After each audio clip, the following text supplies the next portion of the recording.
Today we're going to talk about a few tools that can help you remove surface rust. The first is just a regular drill with a wire wheel kit, and there's a variety of wire wheels you can get. The small ones seem to be the most aggressive because the wires are stiff. This is a nylon wheel impregnated with grit or abrasives, and this one is 80 grit from Harbor Freight. A SpeedBlaster, you fill it right here with the sand. A die grinder with a pointy wire wheel. A needle scaler, this is from Harbor Freight. A mini belt sander, this is also from Harbor Freight. A 5-inch sander, and this is a 36 grit or a 40 grit fiber resin disc, real aggressive. A 90-degree angle drill with an abrasive disc. A mini DA, and you can reuse your sanding discs. That has 80 grit on it. And finally over here, if you don't have any of those tools, you can use a wire brush and even sandpaper. When using a wire wheel, each one can get at a different spot. This one can get right here. This guy, he can get around there. This one, come around the lip like that. And this one again can do these edges or even down in here.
And then you can finish up with the sandpaper by hand.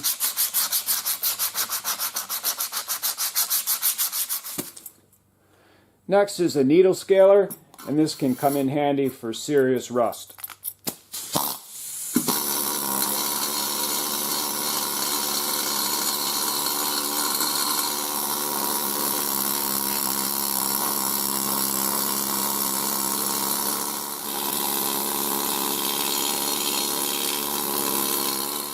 Next, and probably one of the most useful tools in the shop, is the 5-inch high-speed sander.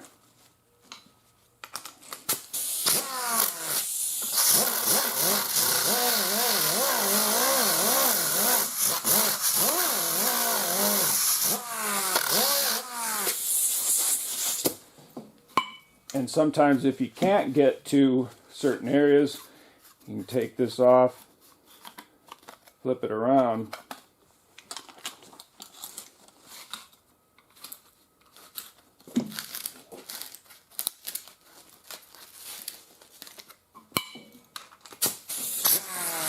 and use it like that.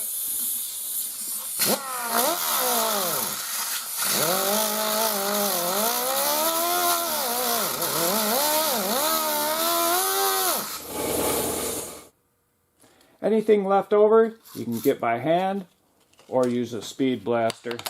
Again, you fill it right here, turn it on, and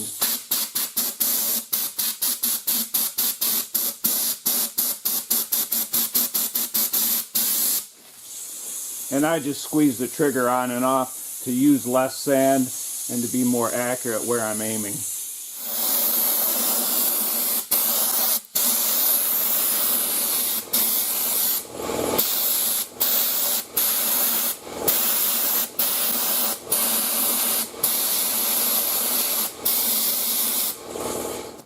pointy wire wheel like this can come in handy for getting in nooks and crannies.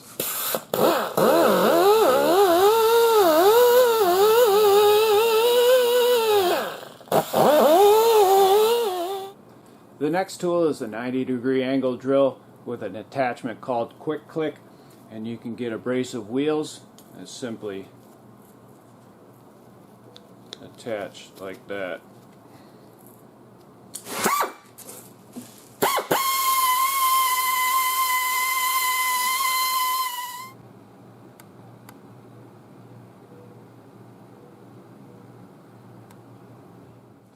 The mini belt sander would come in real handy right here, but I do need some new belts.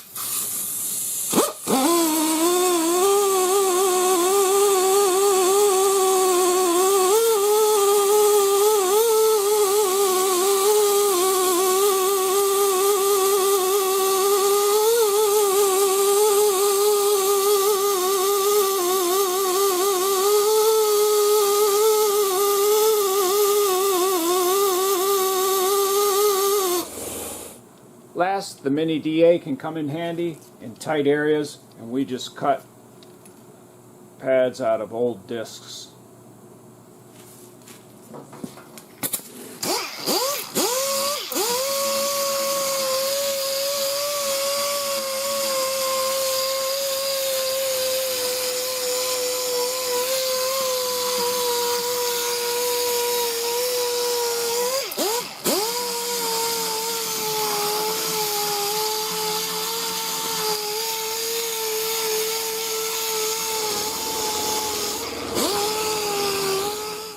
We'll finish cleaning these up, prime them, and paint them, and I'll show you what they look like.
And in case you're interested, we use Speedokote Epoxy Primer, Sealer, and Satin Black Rust-Oleum.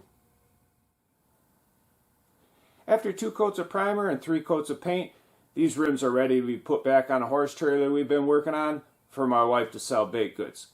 But we'll check that out next week. For now, I hope you enjoyed this video on tools for removing surface rust and spraying rims satin black. If you did, and you'd like to get my latest videos, don't forget to hit the subscribe button.